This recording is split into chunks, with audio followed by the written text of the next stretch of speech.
Breaking news mga kababayan. Nako po, banat ni Senador Marcoleta. Magugulat kayo.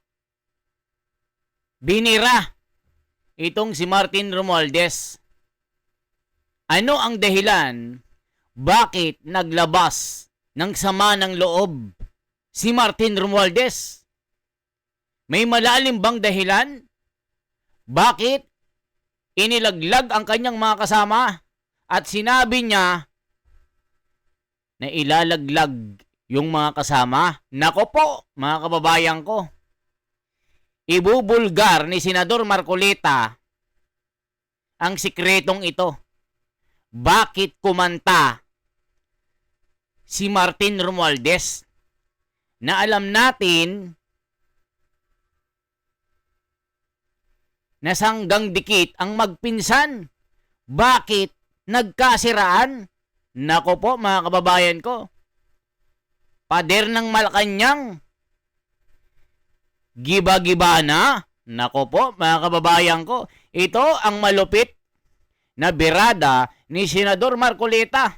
Tila merong internal problem. Di ba hindi pinayagan si Martin Romualdez na umalis ng bansa. Gusto niyang magpagamot sa Singapore. Pero sabi ni Boying, teka lang pare ko, you are not allowed to go out in the Philippines. You are grounded. Naku, mga kababayan ko. Kaya pala, si Senador Marcoleta. Malupit ang kanyang pasabog na ikagugulat nyo. Naku, iiyak ang mga tangalista dito. Bobolista. Halaka, mga kababayan. Luistro, naku po. Sira-sira din ang diskarte. De Lima, sira-sira. Trillanes, winasak lang dito. Panoorin po natin mga kababayan ko. Ay, balahibo ko. Tumatayo po mga kababayan. Ito na po. Kasi, bumabawi lang ako. Kasi kanina yung gusto kong pag-usapan, sinasara na yung dalawa eh. Yung isara ko ngayon. Para makarami tayo, Sen. Para makarami lang naman tayo. Tayo naman Pinigilan kasi siyang umalis ng bansa, Jen. Oo nga. Magpapa-check up lang naman daw sa kanya eh. Singapore. At babalik din. Hindi, nahingi siya ng, travel authority sa SecGen. Opo. Ay kay Boji D. Speaker Boji D. mismo. Binigyan naman siya. So, through the Secretary General, kasi ganun ang procedure eh. Opo. Pagka, okay, sabi ng speaker, yung SecGen gagawa. Yung ministerial yun automatic. So, si Chelo Igarapil, binigyan siya. Opo. April 20 yun, Jen. Aba, nagtaka naman ako, si Boying, si Ombudsman, Pumapila si Ombudsman Boying. Opo. ang aking matalik na kaibigan. Ay, opo. Alam niya, sparring partner niyan. Opo. Hindi, kaibigan ko naman yun talaga. Opo. Hindi ka. Hindi po pwede. At humingi siya ng isang, ano man tawag doon? Precautionary hold departure order.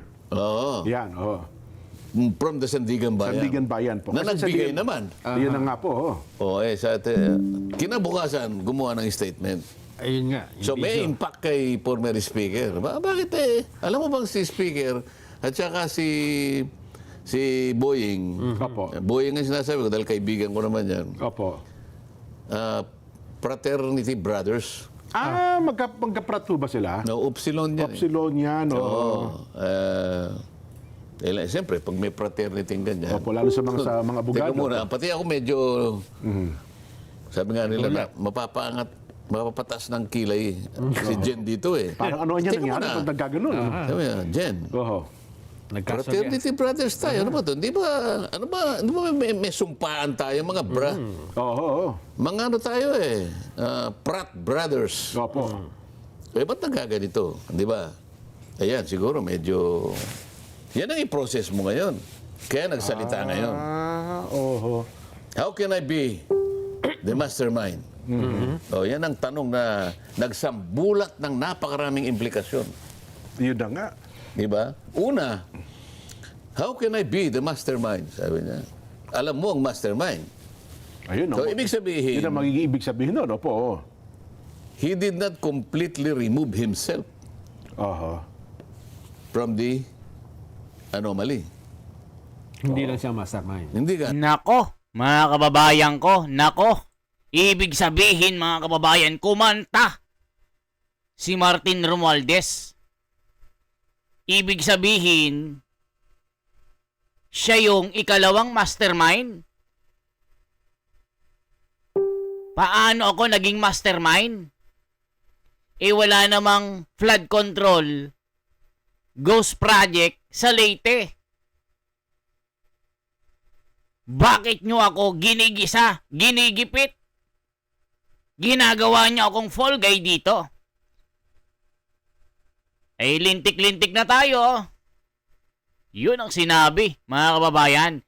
Alam ko, meron akong nalalaman sa administrasyong ito. Huwag nyo akong pilitin. Yan sinasabi ni Senador Marcoleta. Nagtampo pala si Martin Romualdez kay Boying dahil hindi siya pinayagan na makalabas ng bansa para magpa-check up ng kanyang kalusugan. Fraternity brother pala ito. So ibig sabihin may impact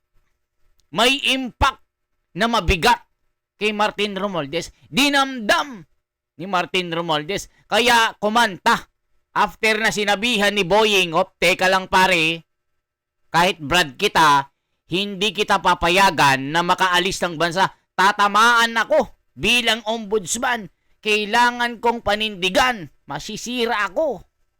Masisira ako pare ko. Mga kababayan ko, eto na. Ituloy pa natin ang ating usapan habang nagkakape kayo at kumakain ng cheese curls. Lang siya. Yun ang- Nag-deny siya na siyang mastermind, pero handa siya na sabihin, oo, kasama ko dyan. Pero hindi ako nagpasimuno niyan. Hindi ako mastermind. Yun ang implikasyon nun. Marami daw siyang alam no? Di Sa ba? kasalukuyan, saka sa dating administrasyon, yun po ang binabanggit niya. Nako. So, marami siyang alam, pero hindi siyang mastermind. Nako. Sen. Hindi na niya dinideny ang kanyang involvement dito. Pero pinakikita niya, he's only calibrating his possible culpability. Opo. Saan kaya ako? Hanggang dito, dito, o dito. Pero ang involvement nandun. Oho. So, yun ang negative implication ng kanyang pagkakasabing. How can I be the mastermind? Ayan mga kababayan ko. Ang tanong po, ang Vox Populi natin, sino ang mastermind? Saldico? Martin Romualdez? BBM? Mga kababayan, tila magkakalaglagan na. Kaya napatanong si Martin Romualdez dito, paano ako naging mastermind? Kung merong mas mataas sa akin, naku po mga kababayan ko. Yan po talaga ang pasabog ni Marcoleta. Ito po. Involvement dito. Pero pinakikita niya, he's only calibrating his possible culpability. Opo. Saan kaya ako? Hanggang dito, dito, o dito. Pero ang involvement nandun. Oho. So, yun ang negative implication ng kanyang pagkakasabing. How can I be the mastermind? Ang tanong naman ni Nelson, why not? Ba't hindi ikaw? How can't you be? Why- Sabi ni why Nelson not? You can be. You can be. Anong pag-usapan pa natin dyan? Tinuro, nagturo siya. Di ba? Opo. Sabi niya, the national budget does not depend only on one person. Di ba? Oho. So, parang natago siya sa complexity ng bureaucracy. Opo. Sabi niya, inano niya yung budget process, di ba? Opo. Preparation, executive department, authorization, Congress. Ito na yung Ito na yung budgetary process. Authorization yun Aha. Babalik ngayon sa executive execution. Yun. Di ba? Yes po. So sinasabi niya, hindi lang naman. The budget, totoo naman eh. Ba't mo sinasabi ngayon yun? So, sinabi mo ngayon na, teka, talagang ang involvement nito, umikot sa dalawang departamento. Tama? Tama po. Kasi mukhang tinuturo niya, executive, sa pamamagitan daw po ng DPWH. Tapos tinuro niya si, anong pangalan? Si Saldi at saka si dating Senate President. Nakalimutan niya. Ako, wala akong gustong kampihan dito. Hindi ko mo kasama ko sa Senado si Opo. dating President, Senate Escudero. President Chis Escudero. Oo. Nakalimutan yata niya na si Chis, Opo. 2025 lang siyang naging Senate President. Ang pinag-uusapan ng anomaly rito, 2023, 24, 25, na siya ay House leadership. Siya ang Speaker. Sa mismong Speaker. O of the sino House. yung mas involved kaya? Hindi, ang binabanggit lang doon sa kanya statement. Kahit na inaalis mong involved, pero si Chis 2025 lang na Senate President. Oo. Ikaw, you sat as a Speaker for the rest of this period, where the anomaly began and Ended. terminated. O sino ngayon ang merong mas malaking Mas malaki, culpability? Ito yung implication ng kanyang statement. Ayun. Dahil sasabihin niya, nagbigay naman ako ng ng statement sa ICI. Oo, nakipag-cooperate nga rin siya sa mga investigation na ginagawa, Sen. No, sinabi niya, I kept my silence in respect to the legal process. Bakit, Jen? Yung legal process ba, sinasabi niya, kailangan kang magpakatahimik? Wala sinasabing gano'n. Walang ganon. Oo. The legal process will proceed whether in silence Tama. or otherwise. Oo. Abay, teka muna, pinagtatalunan nga namin sa Senado eh. Inimbita ka eh. Hindi ka dumating. Oo. Doon makakapagsalita ka. But you chose to be silent. Pangatawanan mo. Sasabihin mo, in respect of the legal process. Teka mo, pinatawag ka eh. It's part of the legal process. Oo. Inimbita ka eh. Hindi siya pumunta. Yung naman nagpatawag naman kasi. Hindi ka dumating. Dapat sinabpina mo. Sabi meron niya, nga raw pong ano. Oo, dahil kasi meron kasi tayong interparliamentary courtesy. Courtesy tayo dyan. Opo. Kasi yung courtesy, paggalang. Yes po. So pag kasi pinilit natin, Nawawala yung paggalang. nambabastos tayo. Kabaligtaran ang mangyayari. Ayaw nating mambastos. Yun lang ibig sabihin eh. Yes. Ayan, mga kababayan ko. Talagang malaking papel din ni Panfilo Lacson, itong Blue Ribbon Committee Chairman. Bakit hindi na uobliga na umattend ng hearing itong si dating Speaker Martin Romualdez? Dahil isinasaalang-alang ang respeto daw, interparliamentary courtesy. Diyos ko po naman, Ping Lacson. Magkanong maleta na tanggap mo?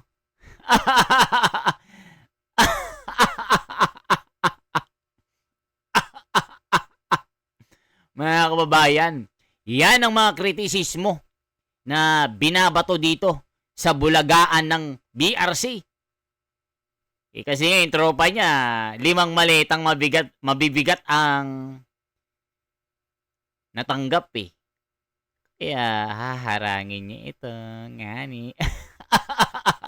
So ngayon mga kababayan, ito ang sinasabi ni Senador Marcoleta. Ito kasing si Lacson. Wala din kwenta eh. Diba? Sinasabi ni Marcoleta. Yun na rin yun eh. O, tuloy natin na paano nabakbakan si Lacson dito. In respect to the legal process. Bakit, Jen? Yung legal process ba, sinasabi niya, kailangan kang magpakatahimik? Wala sinasabing gano'n. Walang ganon. Oo. The legal process will proceed whether in silence Tama. or otherwise. Oo. Abay, teka muna, pinagtatalunan nga namin sa Senado eh. Inimbita ka eh. Hindi ka dumating. Oo. Doon makakapagsalita ka. But you chose to be silent. Pangatawanan mo. Sasabihin mo, in respect of the legal process. Teka mo, pinatawag ka eh. It's part of the legal process. Oo. Inimbita ka eh. Hindi siya pumunta. Eh, yung naman nagpatawag naman kasi. Hindi ka dumating. Eh, dapat sinabpina mo. Sabi meron nga raw pong ano. Oo, dahil kasi meron kasi tayong interparliamentary courtesy. Courtesy tayo dyan, opo. Oo, kasi yung courtesy, paggalang. Yes. Dito ako natatawa kay Ping Lacson eh. Kasi naman pare ko eh. Hindi pwedeng ipatawag si Tamba. Meron tayong respeto, courtesy, interparliamentary. Nga. Ikaw Lacson na. Kaya walang nangyayari sa investigation ng Blue Ribbon Committee. Dahil sa'yo. Isa ka rin sa nagpabigat. Kaya hindi matuntun ni Senador Marcoleta yung mga mastermind dahil nandiyan ka. Yan yung sinasabi ni Marcoleta. Kaya sibakin na yan, sabi ni Arnulfo. Tagam ng Laguna. Po. So pagkasi pinilit natin, Nawawala yung paggalang. nambabastos tayo. Kabaligtaran ang mangyayari. Ayaw nating mambastos. Yun lang ibig sabihin eh. Yes po. Jen, Nelson. Ang taong bayan, hindi mo lang binastos eh. Ninakawan mo nga ang taong bayan eh pagkatapos nahihiya ka pang bastusin yung isang tao na pinaghihinalaan na siyang mastermind dito. Oho. Yan ang hindi ko maintindihan doon sa taong yan.